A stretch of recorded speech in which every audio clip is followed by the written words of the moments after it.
We are live, and hello and welcome. Welcome to today's Shining the Light conversation on our community conversation. And today we have a very special guest, and I'm actually really honored to talk to the beautiful Samantha, to shine the light on everything that Samantha's doing and helping in helping our world. And I just want to take a moment, Samantha, first of all, welcome you. Thank you for joining us.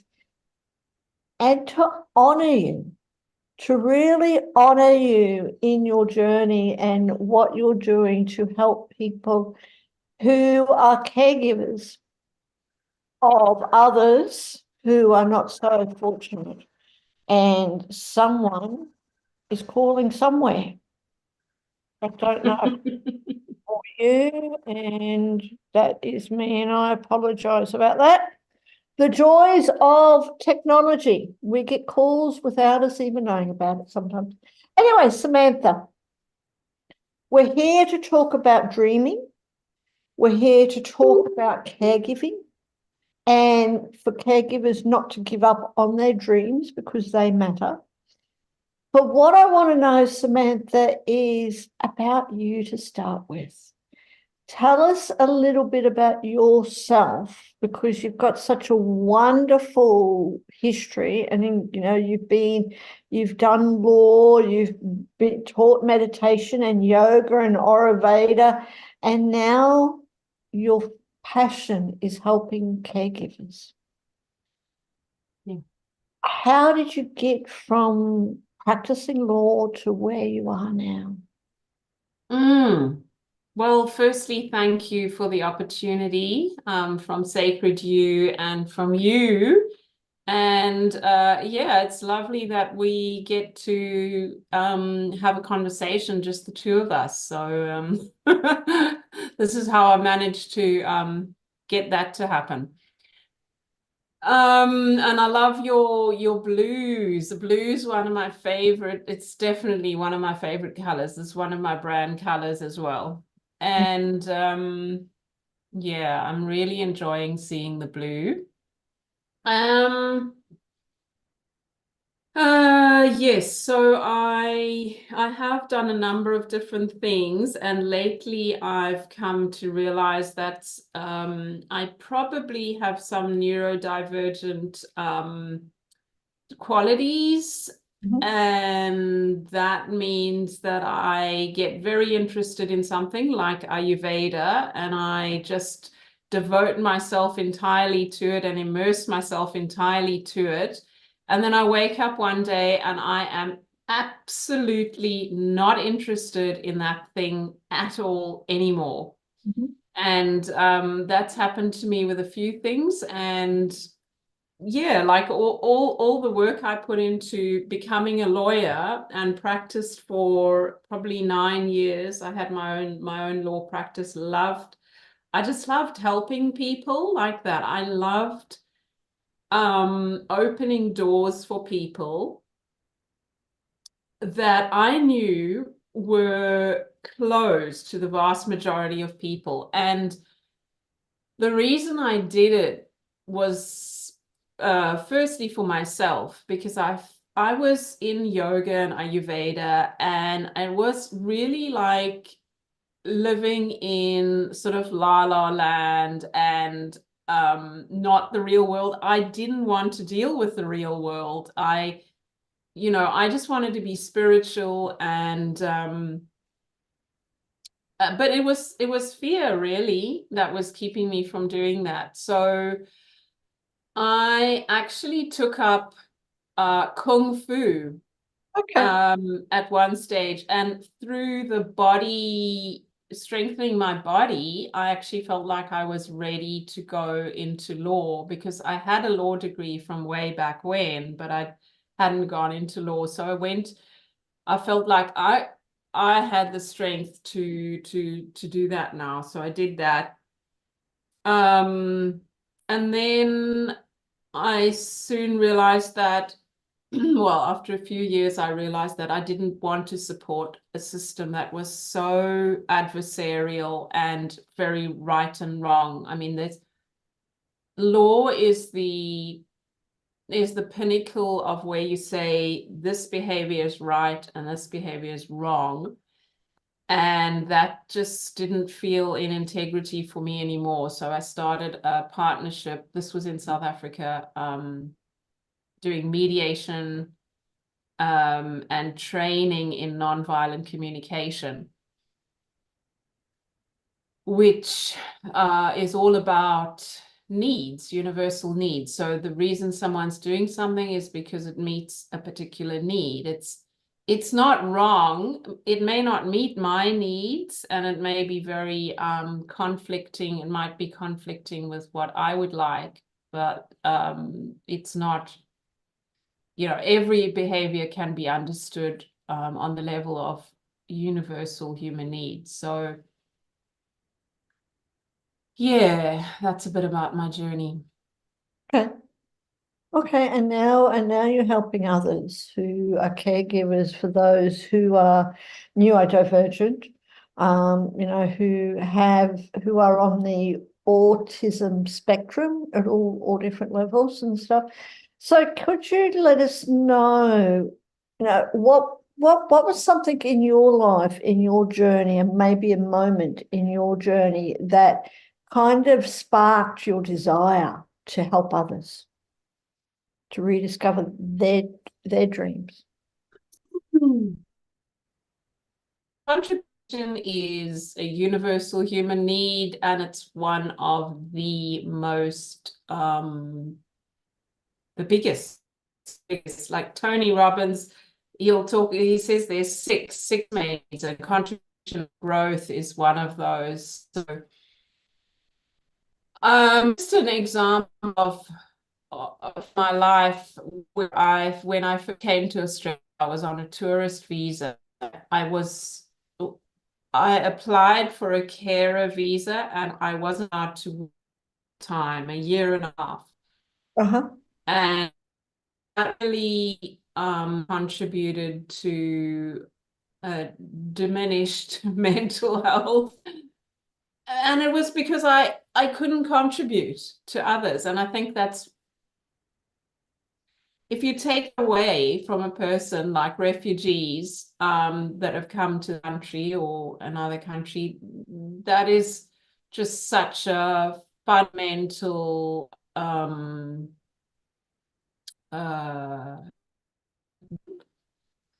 and of course I could contribute in other ways, and I was caring for my daughter, but it just highlighted to me how important it is that we have like freedom to contribute in the way that we choose, and that lights us up. Yes. So I'm not doing it for other people. I'm doing it for me first and foremost. Yeah, which is really wonderful. And thank you for saying that, because so much, people don't really say that, it's always doing it for others and doing it for this and doing it for that. Where if we get down to the bottom of everything, we are doing everything for ourselves because we're wanting something out of it, whatever that may be. Yep. And just Yes. Really, And really. to be needed by other people, like I sometimes imagine the situation where nobody needs you for anything. Now that would be the most incredibly lonely life. And there's probably nobody on the planet who, hopefully, who has that kind of life, because we're so connected. Whether it's people down the road needs you to come and buy, bread, but that's the life force moving between all of us. And I wanted to say something else about contribution. Okay, I've lost that. It will come back. Okay? And that's okay, because yes, we all want to contribute to the world in some way. Yes, thank you. And it's very connected to the need for growth. Yes. Growth and learning. So that's what comes with contribution, because when we want to contribute, the core belief that, I'm not good enough, who's going to want to learn from me? There's so many other people doing what I'm doing. All those limiting beliefs come up, and basically it's all under the umbrella of fear. So in overcoming those fears, I am growing. So it's like a two for the price of one. Yes, absolutely. Totally. And balancing all that, then, like you said, you are growing. And that's helping yourself, which you can therefore help others too. So thank you for that. What I'd love to know now, you are a caregiver for your daughter, okay, Yes. and you're helping others as well. So how do you balance all that? How do you balance caregiving for your daughter and yet also fulfilling your dreams and your desires and your needs of contribution? Well, the interesting thing is how, and what I want to support other caregivers to do is to live their dreams in a way that is aligned with their caregiving journey. So obviously, going and spending vast amounts of time in something that requires a lot of travel or a lot of time away from home is not going to be aligned if you're a caregiver. So there are limitations, but within those, there is so much that we can do. And not only that, I've seen how me stepping up to become a professional speaker and taking more opportunities to share on stages and on podcasts and radio, I'm bring my and that is just really building her self-esteem as well as, because showing her that what she has to contribute is really valuable. It's something that people want to hear about, and that being autistic is something special, and that we have a lot to learn from autism, especially. Yeah, there's a lot to learn, and I have a talk about how learning to communicate with autistic people makes us better communicators. Mm-hmm. Mm-hmm. And will that be, is that something that you're going to be covering in your workshop on Monday? No, not exactly. The workshop is so it's really for caregivers. It's got 3 components. It's how to build your support network and community. That's the first one. And included in that is also some aspects of understanding autism. And then the second aspect is the self-care and self-awareness, and also empathy. Learning to do empathy, active listening. And the third component is, once we feel safe, we're psychologically in a safe place, we can then create and play and dream things that goals, dreams, or it may not be anything even different from what you're doing, but it's a shift in perspective. So seeing that what you're doing is actually really meaningful in the world can make a big difference. Yeah, absolutely. No matter how small it may be or insignificant that we think it is, as you said, to see it as making a really big difference, because you never know whose life you're going to touch or in what way. Yeah. And on a spiritual dimension as well, you know, we don't know. I once heard that the reason people with a disability are so non-functional in this world is because they are doing so much work in other realms. And, you know, I have no evidence of that, but it made sense to me. Mhm. What do Absolutely. you think of that, Sophia? I wouldn't be surprised. I wouldn't be surprised. Again, we've got no evidence, but you that is something that I could certainly agree with. Hmm. Absolutely, and stuff like So that. our role as a caregiver in just allowing that person to remain functional, fed and clothed and all the basic needs and just receive love, that is an incredibly important role. And one more thing about that is just the spiritual lesson of people that are different is about unconditional love, or one of the lessons, unconditional love, because they, especially autistic people, they do not conform to any picture that we might have of how things should be, how they should dress, how they should behave, how they should socialize. None of it is according to what is typical. So you're kind of left with, okay, just unconditional acceptance, or you'll be stressed and depressed. Yeah, absolutely. Totally agree. Totally agree. Agree with you because you know, again, we never know what's going on behind the physical body. We never know the role that we all have to play, whether it is on this physical plane, this 3D plane, or a completely different level, completely different plane, a completely different space in time.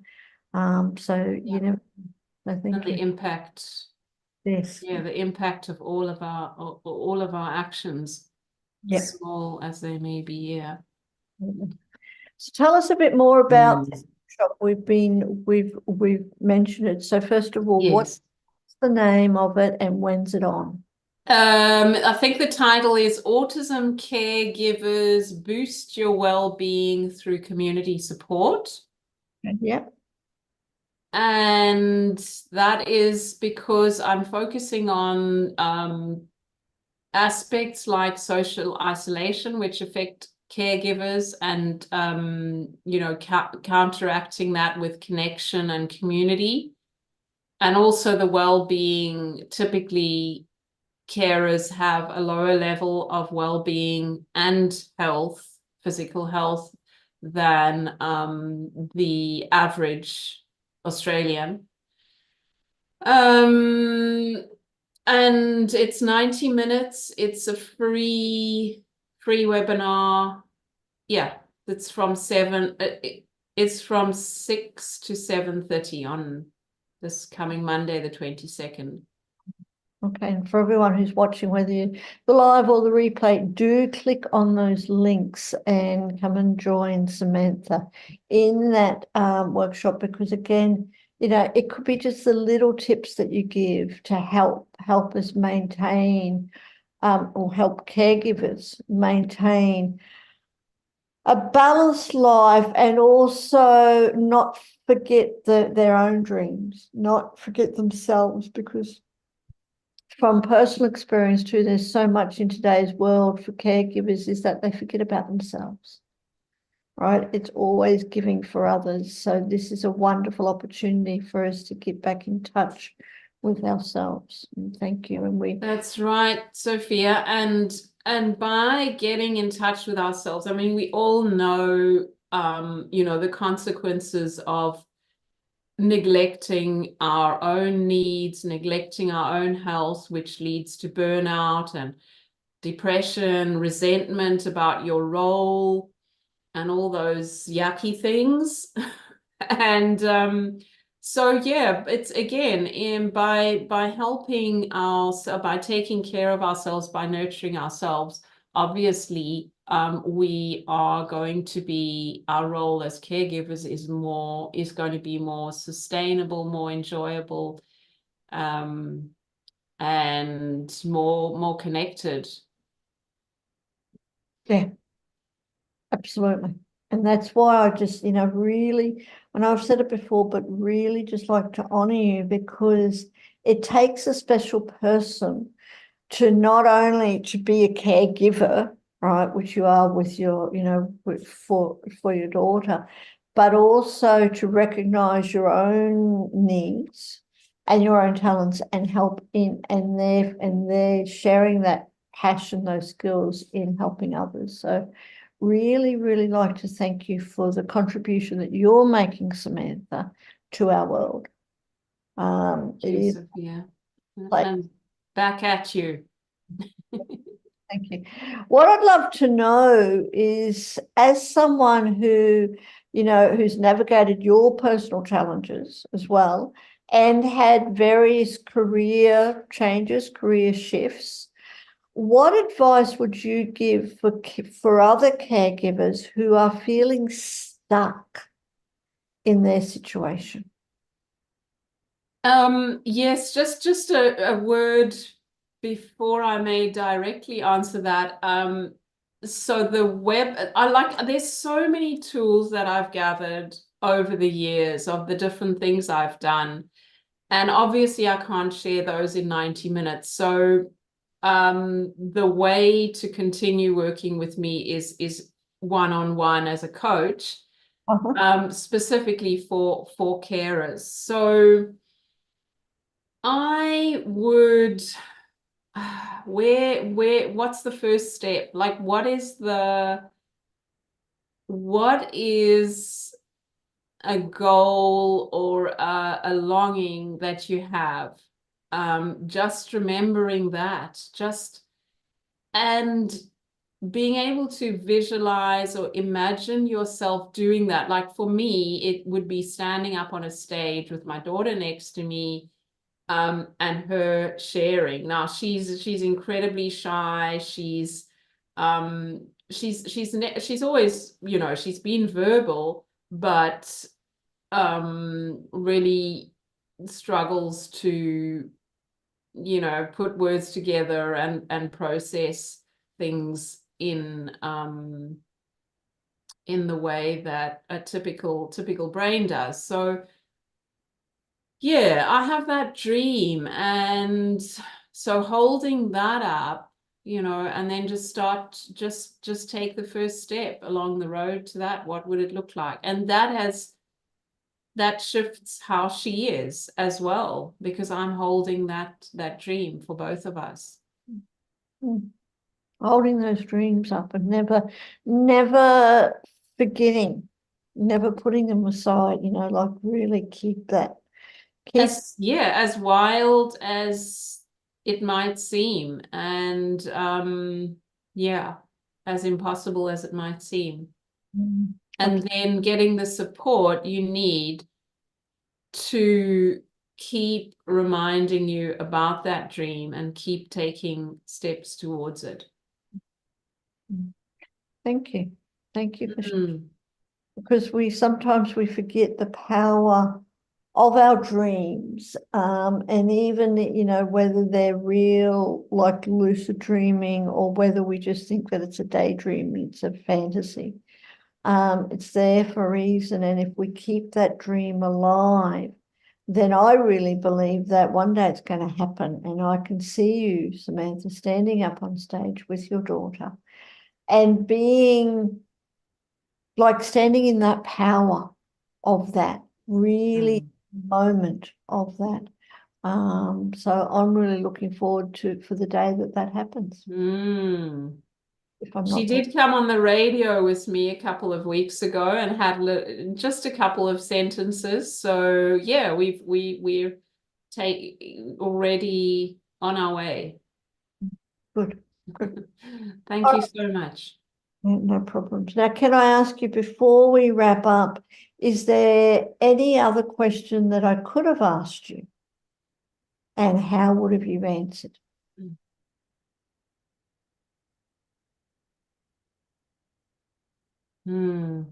I can't, nothing comes to mind right now. Okay. Is there anything else you would like to share?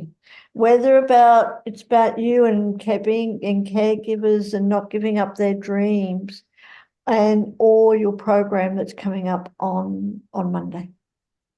Yeah, I guess I just want to acknowledge that caregivers might be experiencing trauma or overwhelm or any number of really challenging emotions because of what they're going through. And I just want to say that all is welcome. And that's why I'm focusing on caregivers, because I know that they might be starting from a place where the things I'm talking about seem like a million miles away. And all you need is just the desire that you want things to change, that the way things are going, the things that you end up thinking and feeling and doing every day are the same day after day, and you want to make a change to that. That's all that's needed, and everything else is welcome. Absolutely. Thank you. Thank you so much. Thank you, Sophia. Thank you for joining me, and I look forward to your program on Monday. And really, I said again, thank you for your contribution that you're making, not just to the Sacred You community, but to the world, to the whole world, because, as you know, just by helping one person can have a ripple effect and help so many more. Mm-hmm. And, you're a very special person, Samantha. So thank you so much. Thank you.